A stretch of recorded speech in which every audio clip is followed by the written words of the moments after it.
इदं सुरूपं तथा वा कलत्रं यशश्चारुचित्र धनं मेरुतुल्यम्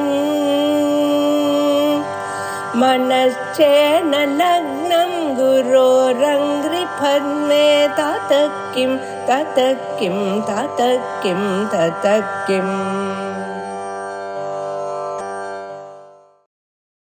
श्री गुरुभ्यो नमः। स्वरूप निरूपणम 20वां श्लोक आज पढ़ना।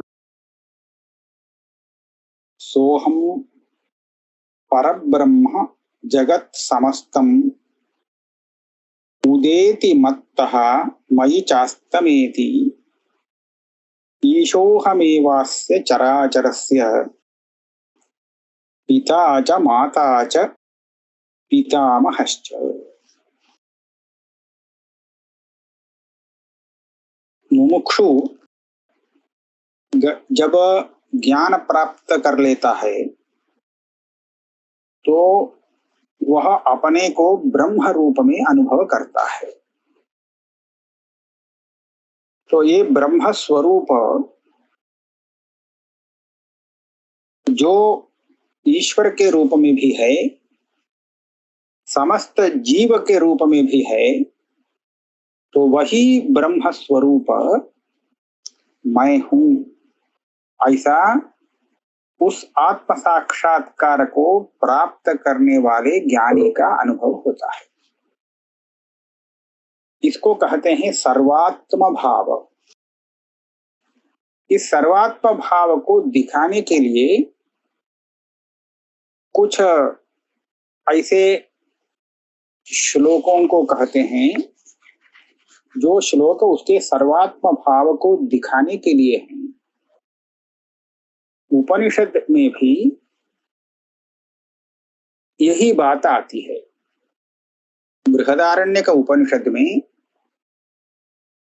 एक प्रसंग में वर्णन आता है। महर्षि वामदेव जब अपने माता के गर्भ में रहे तो उसी समय उनको ब्रह्म ज्ञान प्राप्त हुआ। उनका श्रवण मनन आदि ब्रह्म ज्ञान साधन पिछले जन्म में ही संपन्न हो चुका था। किसी एक प्रारब्ध कर्म के कारण उनको दूसरा जन्म लेने के लिए माता के गर्भ में आना पड़ा। फिर वो प्रारब्ध कर्म गर्भ में स्थित होते समय ही समाप्त हो गया, तो उनको आत्म साक्षात्कार प्राप्त हुआ। आत्म साक्षात्कार प्राप्त होते ही वह क्या कहते हैं? तद्धि तत्पश्यन् ऋषिर् वामदेव प्रतिपेदे अहम मनुरभवम सूर्यश्च। ये मंत्र वहां आता है। वामदेव बताते हैं मैं ही सूर्य बना था और मनु मैं ही हूं, ऐसा सब कहता है वामदेव। लेकिन वामदेव कब सूर्य बना? वामदेव कहीं मनु नहीं बना। तो यह सूर्य हुआ और मनु हुआ ऐसा कहने में तात्पर्य नहीं है। यह जिस ब्रह्म स्वरूप में अपने को देखता है वही ब्रह्म स्वरूप सूर्य के रूप में भी है, मनु के रूप में भी है और पूरे स्थावर जगत रूप में है, स्थावर जंगम जगत रूप में वही है। तो यह स्वाभाविक है उस ब्रह्म स्वरूप को अपने स्वरूप में समझने वाला यही कहेगा मैं ही सूर्य हूं, मैं ही मनु हूं, सब कुछ मैं हूं। तो इस तरह सर्व तादात्म्यापन्ना हमें सभी वस्तु स्वरूप में जो एक तत्व है उस तत्व का साक्षात्कार कैसे होता है, तो उसको कैसे किस शब्दों से अभिव्यक्त किया जाए, तो उसका तरीका यही है। अहम मनोरभवम अहम सूर्य।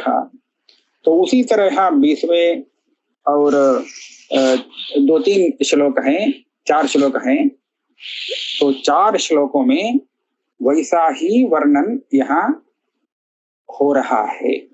आत्मज्ञानी अपने में वही स्वरूप देख रहा है जो सर्वात्मा है। तो यह कहने का मतलब है सोहम परब्रह्मा। ये पहला वाक्य है इस श्लोक में। अहम, मैं वही परब्रह्म हूं, ये इसका अर्थ हुआ। तो परब्रह्म से अपने को बिल्कुल अभिन्न समझता है, अभिन्न रूप में देख रहा है यह ज्ञानी। तब परब्रह्म से जो कुछ उत्पन्न हुआ वो अभी इस ज्ञानी के पास से ही उत्पन्न हुआ, यह भी कहना होगा। तो वही कह रहे हैं जगत समस्तम उदेति मत्तः। मत्तः मेरे पास से, मेरे स्वरूप में से ही समस्त जगत का उद्भव हुआ है। पूरा प्रपंच मेरे स्वरूप से ही उत्पन्न हुआ है। और मयि चास्तमेति, जब इस प्रपंच का लय होगा तब मेरे इस स्वरूप में ही, मुझ में ही यह प्रपंच विलीन हो जाएगा, विलीन हो जाता है। मयि चास्तमेति ईशोहमेवास्य चराचरस्य, इस संपूर्ण चर अचर स्वरूप प्रपंच का मैं ईश्वर हूं। और इस प्रपंच में कितने माता हैं, कितने पिता हैं, कितने पितामह हैं, ये सब उपलक्षण हैं, कितने बंधु बांधव हैं, सब कुछ मैं ही हूं। मैं ही पिता हूं चराचर में, और मैं ही माता हूं, मैं ही पितामह दादा हूं, ये सबका उपलक्षण है। सब कुछ मैं ही हूं। तो यह कहने का मतलब क्या है, थोड़ा यह सोचना चाहिए। साधक अगर किसी के पास मैं ही इस संपूर्ण जगत का कर्ता हूं, मैं ही ईश्वर हूं और सब कुछ मैं ही हूं, इस प्रकार बोले तो कोई उस पर विश्वास नहीं करेगा और उसे ऐसा बोलना भी नहीं चाहिए। लेकिन यह समझना चाहिए। ये तो समझने का विषय है, बताने का विषय नहीं है। एक दृष्टांत समझने के लिए यहां दिया जा सकता है। ये जो आकाश है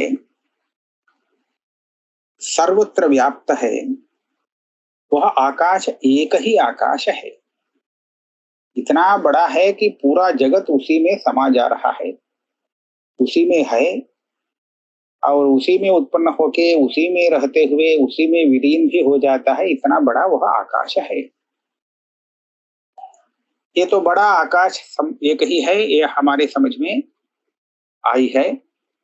और इसके बाद हम ये भी दूसरा देखेंगे, एक घड़ा जो है, घट, घट के अंदर भी हम आकाश को देखते हैं। इसको हम घटाकाश कहेंगे। अब जब आकाश की बात होती है तो हम अगर यह पूछते हैं घट में जो आकाश है और बाहर दिखने वाला जो आकाश है, दोनों आकाश एक है अथवा अलग अलग भिन्न है? अलग अलग आकाश तो नहीं है, एक ही आकाश है। आकाश एक ही है, किंतु हम जब घट रूप उपाधि को लगा करके देखते हैं तो घट के अंदर, घट के बाहर, ऐसा दो आकाश बन जाते हैं। घट के अंदर एक आकाश, प्रतीति ऐसी होती है, और घट के बाहर का आकाश। घट के अंदर का जो आकाश है वो छोटा होता है और बाहर का आकाश महा आकाश बड़ा है, बहुत बड़ा है।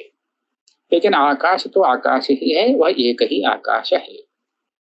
अब हम जिस उपाधि दृष्टि से आकाश को देख रहे हैं उस उपाधि दृष्टि में घटाकाश छोटा आकाश बन जाता है और इस छोटे से आकाश में ग्रह नक्षत्र तारागण संपूर्ण जगत अंदर आ सकते हैं क्या? बिल्कुल नहीं। घट के अंदर तो ये सब नहीं आ सकते हैं। इतना बड़ा जगत घट के अंदर कैसे आ सकता है? तो इसलिए घटाकाश के रूप में हम जब आकाश को देखते हैं तब इस आकाश में ये अलग पड़ जाता है। इस आकाश में ये सब नहीं है, प्रपंच उसके अंदर नहीं है। जिसको हम बाहर देख रहे हैं वह पूरा प्रपंच इसके अंदर आएगा नहीं, वो तो बाहर ही है।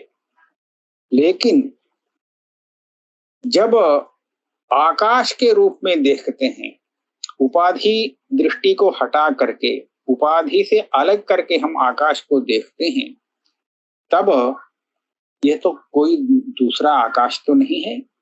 हम ऐसा कह सकते हैं घट में जो आकाश देख रहे हैं, इसी आकाश में पूरा प्रपंच अंतर्गत है, अंतर्भूत है, ऐसा कह सकते हैं। घट रूप उपाधि को अलग करके, उपाधि दृष्टि को हटा करके उसमें केवल आकाश स्वरूप को लेकर के यह हम बोलते हैं इस आकाश में पूरा प्रपंच है। अब उसी तरह देखिए, ऐसी भी कल्पना की जा सकती है, घट में जो आकाश है वो आकाश तो हमें परिच्छिन्न रूप से दिखता है। हम अगर इस आकाश को चेतन बना करके, आरोपित करके चेतन के रूप में उसको रख करके पूछते हैं, हे आकाश, क्या पूरा प्रपंच तुम्हारे अंतर्गत है अथवा बाह्य है, बाहर है? तो वह आकाश बोलेगा, इस घट के साथ समग्र प्रपंच मेरे में समाहित है। मेरा स्वरूप इस सबसे बड़ा है, इन सबसे बड़ा है, और ये पूरा प्रपंच मुझ में अंतर्भूत हो जाते हैं। ये किसका वचन है? अगर हम आकाश से पूछें तो आकाश ऐसा उत्तर देगा। तो ठीक उसी तरह की बात है यहाँ।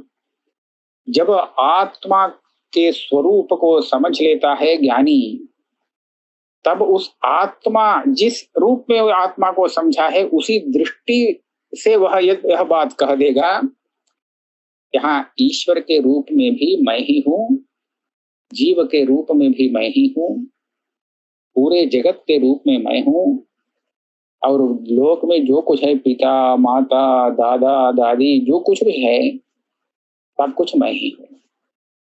तो ये उस दृष्टि में ज्ञानी का जो शरीर है, जो मन है, अंतःकरण है, इन अंतःकरण शरीर रूप उपाधियों को साथ में ले करके उपाधि दृष्टि से जब देखते हैं, तब तो ये जगत का कारण नहीं है। जगत इसमें लय नहीं प्राप्त हो सकता है। यह संपूर्ण प्रपंच का ईश्वर नहीं है, और यह माता पिता दादा कुछ नहीं होता है। ये तो अपना उसका जो स्वरूप है उसी स्वरूप में आता है। जैसे घटाकाश, घटाकाश में मेघ नहीं उड़ते हैं, घटाकाश में तारागण नहीं दिखते हैं, नहीं है। चंद्रमंडल सूर्य मंडल सब उस घटाकाश के भीतर नहीं आ सकते हैं। फिर आकाश में तो है, वही आकाश है घटाकाश। उसको घटाकाश इस उपाधि से हटा करके आकाश के रूप में अगर देखते हैं तो इसी आकाश में सूर्योदय चंद्रोदय तारागण सब हैं। तो उसी तरह एक आत्मस्वरूप को देखने वाला ज्ञानी अपने में ही समग्र प्रपंच को देखता है। इसीलिए ऐसा वर्णन उसको किस शब्दों से, किन शब्दों से व्यक्त किया जाए, तो कहते हैं यही शब्द है, दूसरा शब्द नहीं है। तो मुझ में से ही, मेरे से ही संपूर्ण प्रपंच का उद्भव हुआ है, और यह जगत जब लय को प्राप्त होगा उस समय मेरे स्वरूप में ही वह लीन हो जाता है, इत्यादि इत्यादि कहने पर यही वह आत्मा का वास्तविक स्वरूप है, यह पता चलता है। सर्वात्म भाव यहाँ हम इस श्लोक से समझते हैं। इन आगे का श्लोक भी इसी तात्पर्य में है। ध्यानम समास्थाय पदम चतुर्थम ध्यायन्ति मामेव विमुक्त कामाः ब्रह्मादयः देव मनुष्य नागाः गंधर्व यक्षाप्सरसो गणाश्च। अनेक महात्मा लोग, सिद्ध लोग ध्यानम समास्थाय पदम चतुर्थम ध्यायन्ति। उपनिषद में परमात्मा के निर्गुण स्वरूप को चतुर्थ पाद, परमात्मा का चतुर्थ पाद कहा गया है। उसमें 3 पाद, स्थूल, सूक्ष्म और कारण। स्थूल एक पाद है, सूक्ष्म दूसरा पाद, तीसरा है कारणात्मक, उससे हटकर जो है वही चौथा पाद है, चतुर्थ पाद। चतुर्थ पाद तो है निर्गुण परब्रह्म स्वरूप। तो साधक लोग समाधि द्वारा ध्यानम समास्थाय, समाधि लगा करके जिस चौथे पाद को देखते हैं, निर्गुण ब्रह्म स्वरूप का ध्यान करते हैं, वो निर्गुण ब्रह्म स्वरूप मैं ही हूं कहता है यह ज्ञानी। मामेव विमुक्त कामाः ध्यायन्ति। वो जिस वस्तु का ध्यान कर रहे हैं वह वस्तु मैं ही, मुझे, मेरा ही ध्यान वह कर रहे हैं, क्योंकि वह भी यही है, सर्वात्म भाव में आ जाता है। यह ध्यान करने वाला भी यही है और ध्यान करने वाले जिस वस्तु का ध्यान कर रहे हैं वो वस्तु भी तुरीय यही है। ब्रह्मादयः देव मनुष्य नागाः विमुक्त कामाः, सभी कामनाओं को छोड़ करके, बाह्य कामनाओं का त्याग करके ध्यान समाधि लगा करके मेरे इस चतुर्थ पाद का ध्यान करते हैं, निर्गुण स्वरूप का ध्यान करते हैं योगी गण। और ब्रह्मादयः, ब्रह्मा आदि देवगण और भी अन्य देव मनुष्य नागाः, देवता, मनुष्य और नाग, गंधर्व, यक्ष, अप्सर, अप्सराः, इन लोगों का गण जितने हैं, इन लोगों का समूह भी हम ऐसा लगा सकते हैं, गणाश्च मामेव ध्यायन्ति। ये लोग अपनी अभीष्ट सिद्धि के लिए जिस वस्तु का ध्यान करते हैं वो भी ध्येय वस्तु मैं ही हूं, क्योंकि ये सर्वात्म भाव को प्राप्त किया है। मखैः अनेकैः अहमेव चेज्यः मामेव सर्वे प्रवदन्ति वेदाः तपोभिरुग्रैः विविधैश्च दानैः मामेव सर्वे प्रतिपूजयन्ति। मखैरनेकैः अहमेव चेज्यः। मख कहते हैं यज्ञ को। मखैः अनेकैः, अनेक प्रकार के यज्ञ यागादि कर्म करके लोग जो याग करते हैं, इस याग के द्वारा किसकी पूजा करते हैं? तो कहते हैं अहमेव चेज्यः, अहमेव इज्यः। इन यागों से वो मेरी ही आराधना करते हैं। इज्या, इज्या शब्द का अर्थ यहाँ यज धातु से यह इज्यः यह शब्द बना है। तो यागों से आराध्य जो देवता है वो देवता मैं ही हूं। और मामेव सर्वे प्रवदन्ति वेदाः, सर्वे वेदाः यत्पदम् आमनन्ति, ऐसा उपनिषद में आता है, गीता में आता है। और सभी वेद जिस वस्तु स्वरूप को बड़े तात्पर्य के साथ प्रतिपादन करते हैं वह वस्तु स्वरूप मैं ही हूं। मेरा अभी जो अपना वास्तविक स्वरूप ज्ञात हुआ है यही स्वरूप वह है जिसको पूरा वेद प्रतिपादित करता है। उपनिषद जिस वस्तु का प्रतिपादन करने में सदा तत्पर रहती है। और तपोभिरुग्रैः विविधैश्च दानैः मामेव सर्वे प्रतिपूजयन्ति। तपस्वी बहुत लोग बड़े उग्र तप का आचरण करते हैं, तपस्या का आचरण करते हैं। उग्रैः तपोभिः विविधैश्च दानैः अनेक प्रकार के दान करते हैं दाता लोग। किस लिए दान करते हैं, किस लिए तपस्या करते हैं? एक ही उत्तर है, वो कुछ फल प्राप्त करना चाहते हैं। उस फल को प्राप्त करने के लिए साधन के रूप में तपस्या करते हैं, साधन के रूप में दान करते हैं, अनेक प्रकार के दानों का आचरण करते हैं। फिर इन साधनों से वह फल प्राप्त होता है क्या? अवश्य होगा, क्योंकि फल देने वाला तो है परमेश्वर। फलमतः उपपत्तेः। तो अगर साधन ठीक से किया है तो उसका साध्य भी अवश्य ही बनेगा, अवश्य होगा, वो परमेश्वर फलदाता है। तो यहाँ पर इतने तपस्या और दान इत्यादि सत्कर्मों से ये सभी तपस्वी गण, साधक गण किसकी आराधना करते हैं? तो कहते हैं मामेव सर्वे प्रतिपूजयन्ति। इतने सत्कर्मों से, धर्म कार्यों से वो मेरी ही आराधना करते हैं। तो ये पूरा सत्कर्म मेरा आराधना स्वरूप बन जाता है। वो जानते हैं अथवा नहीं जानते ये बात अलग है।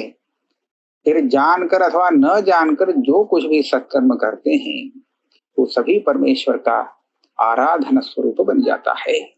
तो वो आराध्य स्वरूप मैं ही हूं, ऐसा ये ज्ञानी अपना अनुभव प्रकटित करता है। भूतानि चाहम स्थिर जंगमानि यावन्ति भूतानि अहमेव तानि एवं विधेष्वपि अपृथक स्थितोहम मृदादिवत् मृन्मय भाजनेषु। भूतानि चाहम स्थिर जंगमानि। यहाँ पर भूत शब्द से कार्य वस्तु को लेना चाहिए। लोक में स्थावर और जंगम कहते हैं। ये सब जीव चेतन होते हैं। स्थावर भी, वृक्ष आदि जो हैं वो सब चेतनावान होते हैं, लेकिन अपनी चेतना को प्रकटित नहीं कर पाते हैं, नहीं कर पाते हैं क्योंकि उनमें वो शक्ति कम है। और मनुष्य में वो चेतना शक्ति प्रकटित हो जाता है क्योंकि इसके अंतःकरण में उसमें वो शक्ति है। वो अपनी चेतना को प्रकटित करता है, दूसरे को भी प्रकाशित कर देता है। तो ये बात है। तो इस तरह देखेंगे, स्थिर माने स्थावर, स्थावर जंगम जितने भूत हैं, कार्य हैं, वो सभी स्वरूप में मैं ही हूं। भूतानि चाहम स्थिर जंगमानि। फिर से आता है जावंति भूतानि अहमेव तानि। अब यहाँ भूत शब्द से पंच महाभूतों को लेना चाहिए। पृथ्वी, जल, तेज, वायु, आकाश, ये 5 महाभूत होते हैं। और इन 5 महाभूतों से ही प्रपंच में सब कुछ बने हैं। जितने भी भौतिक पदार्थ हैं सब इन्हीं 5 भूतों के विकार हैं। तो इसीलिए ये स्थावर जंगम भूतों के कारणीभूत जो महाभूत हैं, पंच महाभूत, उस स्वरूप में भी मैं ही हूं। यावन्ति भूतानि अहमेव तानि। मैं ही उस स्वरूप में हूं। एवं विधेष्वपि अपृथक स्थितो हूं। वस्तुतः ये सब मेरा वास्तविक रूप नहीं है। जैसा ये देखते हैं वो सब कल्पित रूप है। स्थावर जंगम, पांच प्रकार के महाभूत इत्यादि इत्यादि जो कुछ भी इंद्रिय से दिखने वाला स्वरूप है वो सब कल्पित रूप है। फिर भी इस कल्पित रूप के साथ मैं हूं, साथ में हूं, अपृथक। मेरे से इन कल्पित रूपों को पृथक करण नहीं किया जा सकता है, पृथक नहीं किया जा सकता है। इसीलिए अपृथक स्थितो हम। इसका एक दृष्टांत दे रहे हैं, मृदादिवत मृन्मय भाजनेषु। मिट्टी से जो घड़ा बना है वो, उस घड़े को हम मिट्टी से अलग तो नहीं कर सकते हैं। जिस मिट्टी से घड़ा बनाता है कुलाल, घड़ा बनाने के बाद उस मिट्टी को अलग तो नहीं कर लेगा। वो जो उसका कार्य है घड़ा, वो मृदात्मक है। मृत से मृत तादात्म्यापन्न होता है, कभी भी उसको मृत से अलग नहीं किया जा सकता है। इसीलिए अपृथक स्थित है। मृत अलग इसलिए है क्योंकि घड़े के होने के पूर्व में भी है। घड़ा जब विनष्ट हो जाता है उसके बाद भी ये मृतिका है, घड़े के समय में भी है। घड़ा ऐसा नहीं है, तीनों कालों में मृतिका है। लेकिन घड़ा बीच में आता है, पहले नहीं था, बाद में आया, फिर नष्ट हो जाता है। लेकिन जब तक घड़ा रहता है तब तक तो मृत से, मृतिका से, मिट्टी से उसको अलग नहीं किया जा सकता है। तो उसी तरह पूरे प्रपंच में मेरा स्वरूप, आत्मा का स्वरूप व्याप्त है, जिसको हम प्रपंच से अलग होते हुए भी अलग नहीं कर सकते हैं। तो इसीलिए अपृथक स्थितो हम, ऐसा कहा गया है। मृदादिवत मृन्मय भाजनेषु अहम अमृतमयः न मर्त्यमूर्तिः इति कथमिव नरः स्मरेत् स्वरूपं निहितमुपनिषत्सु यत् सतत्वं कथितम अविस्तरशः तदेव सर्वम। अभी जो इन चार श्लोकों में जो कुछ कहा है तो ये तो पूरा उपनिषद का सार है। ये क्यों यहाँ पर कहा गया है? क्योंकि जो अपने को मनुष्य समझ रहा है, वास्तव में उसकी यह भावना गलत है। ये तो अध्यास अध्यस्त स्वरूप है। जो अपने को मनुष्य समझता है उसका वास्तविक जो स्वरूप है उपनिषद प्रतिपाद्य, उस स्वरूप को पहचानने के लिए इतना सब वर्णन किया गया। अहम अमृतमय,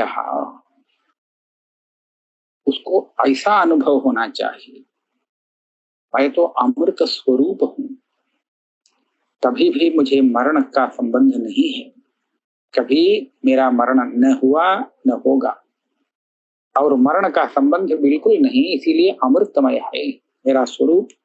न मर्त्य मूर्ति, ये जो मूर्ति अपना शरीर है इसका तो विनाश होने वाला है, तो ये कोई शाश्वत नहीं है, वो मर्त्य है, मरण युक्त, विनाश युक्त।